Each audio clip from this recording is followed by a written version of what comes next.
जय हिंद दोस्तों। आप सभी का स्वागत है दीपक हिंदी पॉइंट में। आज हम लोग एक बहुत बड़े ज्ञानी और महान समाज सुधारक एवं मानव पुरोधा के जनक डॉक्टर भीमराव अंबेडकर जी की जयंती पर आज उनकी कुछ जीवनी की बातों को हम रखने जा रहे हैं। तो आप सभी का स्वागत है। सभी लोग हमें एक बार जय भीम जरूर कमेंट करेंगे। चलिए आज हम लोग इनके बारे में कुछ बातें करते हैं। आज का दिन अत्यंत गौरवपूर्ण है क्योंकि आज हम एक ऐसे योग पुरुष की जयंती मना रहे हैं जिन्होंने भारत के सामाजिक, राजनीतिक और संवैधानिक इतिहास को नए सिरे से गढ़ा। डॉक्टर भीमराव रामजी अंबेडकर एक ऐसा नाम जो सिर्फ एक व्यक्ति नहीं बल्कि विचार है। वह विचार जो समता, स्वतंत्रता और बंधुत्व पर आधारित है।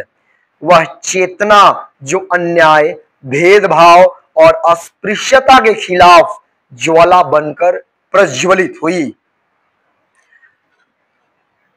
14 अप्रैल 1891 को एक गरीब दलित परिवार में जन्मे बालक भीमराव की बचपन से ही सामाजिक भेदभाव का सामना करना पड़ा।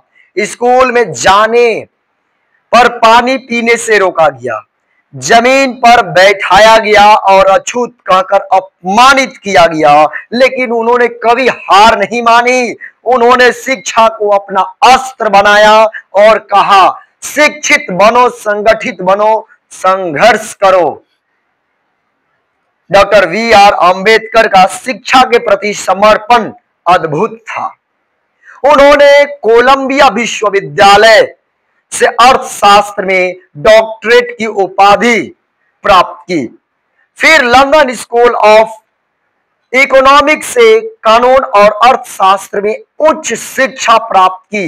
वह पहले भारतीय थे जिन्होंने विदेश से उच्च शिक्षा ग्रहण करके समाज सुधार की नींव रखी। सामाजिक सुधार की राह पर ये कैसे चल पड़े? बाबा साहब का मानना था कि जब तक समाज में बराबरी नहीं होगी तब तक स्वतंत्रता का कोई अर्थ नहीं। उन्होंने महार सत्याग्रह के माध्यम से दलितों को पानी के अधिकार के लिए लड़ाई लड़ी। उन्होंने चौदार तालाब से पानी पीकर जातिवाद की चुनौती दी। उनके नेतृत्व में मनुस्मृति का दहन हुआ जो जातिगत भेदभाव का आधार मानी जाती थी। Doctor VR. अंबेडकर को 1947 में स्वतंत्र भारत के पहले कानून मंत्री के रूप में चुना गया और उन्हें संविधान मसौदा समिति का अध्यक्ष नियुक्त किया गया। उन्होंने एक ऐसा संविधान बनाया जो प्रत्येक नागरिक को समानता, स्वतंत्रता, न्याय और धर्मनिरपेक्षता की गारंटी देता है। उन्होंने कहा था, संविधान केवल कागजों का दस्तावेज नहीं, यह एक जीवन दर्शन है। बाबा साहब ने संविधान में अनुसूचित जातियों, जनजातियों और पिछड़े वर्गों के लिए आरक्षण की व्यवस्था की ताकि सदियों से शोषित वर्ग मुख्य धारा में आ सके। यह आरक्षण किसी विशेष अधिकार नहीं बल्कि सामाजिक पुनरुत्थान का माध्यम था। उन्होंने यह स्पष्ट किया है कि राजनीतिक समानता तभी सार्थक है जब सामाजिक और आर्थिक समानता भी हो। महिलाओं के अधिकार और समानता के लिए कैसी आवाज उठाई अंबेडकर जी ने। देखें, अंबेडकर महिलाओं के अधिकारों के भी प्रबल समर्थक थे। उन्होंने हिंदू कोड बिल लाकर महिलाओं को उत्तराधिकारी संपत्ति और तलाक जैसे अधिकार दिलाने की कोशिश की। उन्होंने स्पष्ट कहा, देश का विकास तब तक अधूरा रहेगा जब तक इसकी महिलाएं सशक्त नहीं होंगी। 1956 में बाबा साहब ने लाखों अनुयायियों के साथ बौद्ध धर्म ग्रहण किया। उनका यह कदम प्रतीक था उस विद्रोह का जो उन्होंने जातिवादी व्यवस्था के विरोध किया था। उन्होंने कहा था, मैं हिंदू के रूप में पैदा हुआ हूं, यह मेरे वश में नहीं था, लेकिन मैं हिंदू के रूप में नहीं मरूंगा।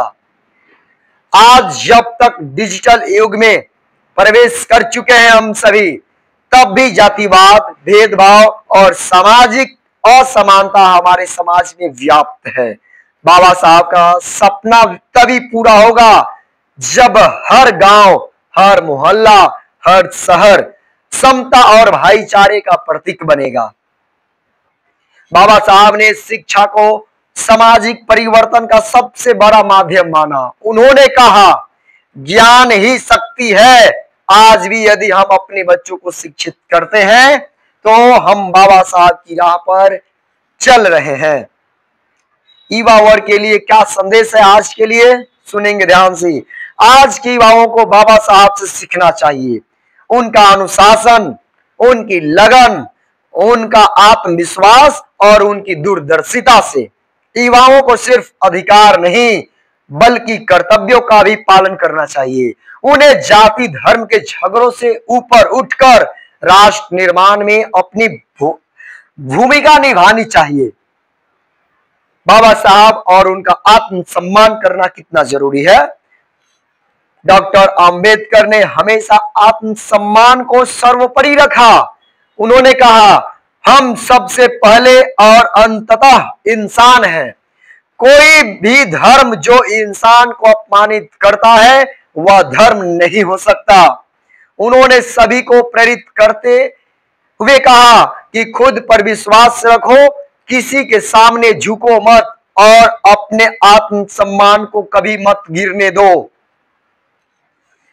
आज भारत में हर जगह बाबा साहब की प्रतिमा है।